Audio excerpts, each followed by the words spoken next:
Sainz se rappelle de son époque en tant qu'équipier de Max Verstappen. Alors, c'était pas si mauvais, a-t-il dit? C'était pas si mal d'être équipé de Max? Je pense que tout le monde a des difficultés à être le coéquipier de Verstappen. Je peux seulement dire que lorsque j'étais son coéquipier, je n'ai pas eu de si mauvais moments. Alors, faut dire aussi que c'était dans une période où Verstappen faisait un peu n'importe quoi en piste. Il était brouillon, il se crachait souvent. Il était beaucoup moins fort que maintenant, hein. Donc, c'était plus facile pour Sainz, peut-être, qui était un peu plus régulier, de passer de meilleurs moments, quoi. Par contre, ça serait maintenant, je sais pas s'il dirait la même chose, honnêtement, hein. J'ai évidemment été très surpris par sa vitesse et par son extraordinaire pilotage. Il reste probablement parmi les meilleurs de l'histoire, si c'est déjà fait, mais cette première année ensemble m'a donné la confiance nécessaire pour affronter n'importe qui. J'ai été coéquipier de Leclerc, Norris et Hülkenberg. Je pense avoir été coéquipier de pilotes très rapides, probablement les meilleurs du sport. Et maintenant, Calbon est mon équipier, lui aussi est incroyablement rapide. Ça me donne envie de continuer à rivaliser avec les meilleurs. J'en suis capable, je sais que j'ai réussi par le passé, donc voilà. Eh ben écoute, tant mieux, hein. Est-ce que tu veux être à nouveau le coéquipier de Max, Carlos, chez Red Bull l'année prochaine? Et pourquoi pas, tiens. Bon, en vrai, si Max se bat, du coup non, ça sera pas possible, mais... Et comme moi je suis sûr à 90% qu'il va partir maintenant, voilà, c'est plus possible qu'il reste, quoi, en ce marasme. C'est tellement chaotique. Je ne vois pas rester encore une année, hein. Ça m'étonnerait. Alors, le président de Honda Racing a démenti toute rumeur concernant Tsunoda. Il va bien rester chez Red Bull jusqu'à la fin de l'année. Bah, surtout qu'il n'y a plus Horner. Donc il y a Mekies maintenant, qui a déjà travaillé pas mal de fois, pas mal de temps avec Tsunoda. Donc il va pas le virer. Il va travailler avec encore. Et puis voilà. Il va même essayer de faire en sorte qu'il se sente mieux, je pense, Laurent Mekies. Tout d'abord, il n'y a pas été question d'un transfert pour la pause estivale. Lors des discussions avec Red Bull en mars, nous avons convenu du transfert de Yuki chez Red Bull, en déclarant que ses performances sont un peu faibles. Nous n'allons pas envisager un transfert tout de suite, mais nous adopterons une vision à long terme. Je pense donc qu'il sera vendu pendant la pause estivale. Je ne pense donc pas qu'il sera vendu, pardon. Vendu, j'aime bien le terme. Je sais qu'il y a diverses rumeurs, mais j'ai eu confirmation auprès de l'équipe de Silverstone, où il s'est déroulé le Grand Prix de Grande-Bretagne, et je tiens à préciser que fondamentalement, Yuki courra pour Red Bull jusqu'à la fin de la saison. Il a également souligné que les progrès du pilote japonais au cours de cette seconde moitié de saison seront la base de la poursuite de la collaboration de Tsunoda avec Red Bull en 2026. Je pense que ça reflète également les attentes élevées de Red Bull envers Yuki. Ces attentes n'ont pas changé. S'il parvient à obtenir des résultats en seconde moitié de saison, ça améliorera ses chances pour l'avenir. Mais il n'y a aucun monde où Tsunoda sera encore dans le giron Red Bull en 2026. Je n'y crois pas une seule seconde. Le mec, il est pilote Honda. Il n'est pas pilote Red Bull déjà. Et Honda, on sait qu'il part chez Aston. Alors on pourrait dire, oui, mais il va aller chez Aston du coup. Eh mais non, parce que il y a Lens, le bouchon, insautable. Eh oui, lui, il est un CDI, Lens. Il peut pas être remplacé, à moins qu'il parte de lui-même, mais bon. Et vu que Honda va juste motoriser Aston et pas d'autres équipes, ils sont coincés. Et Yuki, à mon avis, ben, il va se retrouver sans baquet l'année prochaine, hein. Ça va se finir comme ça, on verra bien. Alors, qu'est-ce qui se passe du côté de chez Red Bull encore? Ah, vivement que ça reprenne les courses, hein, parce que là, alors, au moment où je fais la vidéo, on est le 21 juillet. Je les mets toujours en programmé, donc il y a un petit décalage, mais moi j'en ai ras le cul de voir les news, leur gueule de patibulaire, là. Horner et Marco, moi je veux du résultat, je veux des courses, je veux du buzz en piste. J'en ai marre des trucs hors piste un peu, là. Je crois qu'on est tous à ce point-là, on en a marre, hein, de voir leur tronche à eux, là. Bon, déjà, on verra plus la tronche d'Horner, c'est déjà ça. Mais il reste encore Papy Marco. La première torpille est dédiée à Helmut Marko, qui aurait contrarié le personnel venu rencontrer Milton Keynes, à tel point que certains employés ont menacé de démissionner. Une employée aurait déclaré le lendemain du licenciement de Christian: une grande partie de l'équipe était encore mécontente, et Marco s'est tourné vers nous. Il a plaisanté et nous a dit de nous remonter le moral. Vous devriez sourire plus souvent.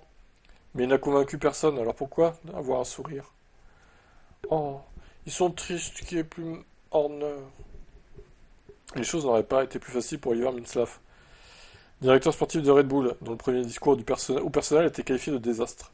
L'Allemand a également plaisanté sur le licenciement non seulement de Horner, mais aussi du directeur marketing Hughes et du directeur des communications Smith. Là encore des témoignages recueillis auprès des employés ont dit: Minslav nous a dit, si vous avez des problèmes, envoyez un message à votre manager. Puis il a ajouté: oh, et si vous n'avez plus de manager, envoyez-les moi. Il s'est mis à rire. Qu'est-ce que c'est... Oui, c'est très drôle, là, Oliver. Décidément, on se marre bien, hein, chez Red Bull, c'est fou, hein. Une belle ambiance en tout cas. De toute évidence, une grande partie des employés de Milton Keynes, dont 90% sont britanniques, ont été embauchés par Horner lui-même. Certains ont dénoncé publiquement auprès du Sun le chaos qui règne désormais au sein de l'équipe. Un ami de la famille de Horner a ensuite révélé d'autres détails en coulisses. Christian m'a confié à quel point il se sentait blessé et trahi, après tout ce que lui et Jerry et sa famille ont traversé ces derniers 18 mois. Il n'a toujours pas reçu d'explication sur son licenciement. Les dirigeants autrichiens ont toujours pensé qu'une grande partie de leur succès en F1 était due à une équipe créée par Christian en Grande-Bretagne. Christian avait été convoqué à Londres pour une réunion et a été choqué d'apprendre son licenciement. Enfin, une phrase soulève une grande interrogation sur l'avenir de l'équipe. Le personnel est presque entièrement britannique et est très fidèle à Christian. Maintenant, il menace de partir. Maintenant, l'équipe est dans le chaos. Milton Keynes a touché le fond. Wow. Comment voulez-vous que Verstappen reste dans ce marasme? Franchement, là, je me dis que quelqu'un pourrait même racheter Red Bull à terme, quoi. Euh, ça va devenir une équipe ingouvernable. Il va falloir jarter, je pense, au moins la moitié, voire les trois quarts des employés qui sont fidèles à Horner, quoi. Voire 90% en fait. Parce qu'ils vont travailler dans une sale ambiance, ils vont pas être contents tout le temps, ça va être un esprit négatif, etc. quoi. Quel enfer. Ah, j'aimerais pas être fan de Red Bull, hein. Je sais pas comment vous le vivez, les fans de Red Bull, dites-moi en commentaire, mais j'aimerais pas être à votre place, hein. Putain. L'œil de lynx d'Alonso, c'est reconnaître un talent quand j'en vois un. On parle de qui, là? Bortoleto. Oh putain. Ouais, c'est son manager, en même temps, il va pas dire l'inverse. Il va pas dire le contraire. L'année dernière, à Abu Dhabi, je pense qu'il est le meilleur de cette génération. Il a gagné la Formule 3 en tant que novice. Il a gagné la Formule 2 en tant que novice. Aucun test avec des versions plus anciennes de voitures, aucun problème TPC, rien du tout. Venir en F1 et toujours livrer un travail incroyable.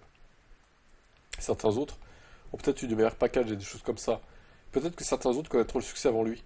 Mais à terme, il sera toujours considéré comme le meilleur pilote de cette génération. Preuve quand les voitures étaient toutes les mêmes. Alors, ça, va falloir en parler aussi.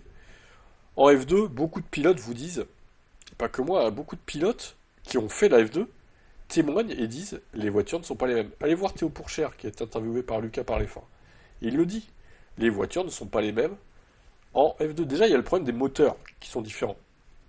Il y a des moteurs vraiment usés jusqu'à la corde et certains ont des moteurs neufs. Déjà, t'as un problème de performance là. Et puis les équipes, finalement, certaines travaillent mieux sur les réglages que d'autres. Donc il y a des équipes qui domineront toujours la F2 et d'autres jamais en fait. C'est la réalité. Donc les voitures, les perfs des voitures, des équipes sont pas les mêmes.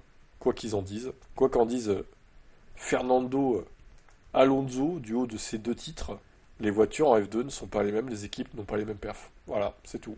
Maintenant, même avec une équipe qui avait des difficultés l'année dernière, je pense qu'entre lui et Nico, ils ont réussi à apporter une nouvelle motivation. L'équipe s'améliore également. Alonso a également reconnu avoir eu de la chance avec quelques temps bleus dans le dernier tour. Jusqu'à présent, c'est un travail incroyable qu'il fait, mais il est encore derrière moi.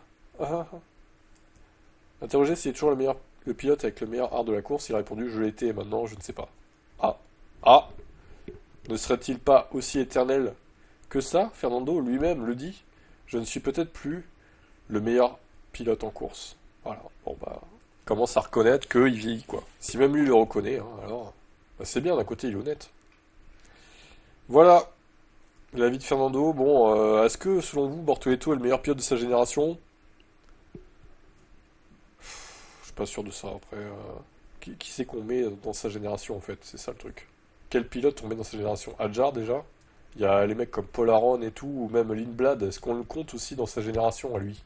Ou est-ce que c'est la génération d'après? Je sais pas trop, hein. Franchement, c'est compliqué à dire là.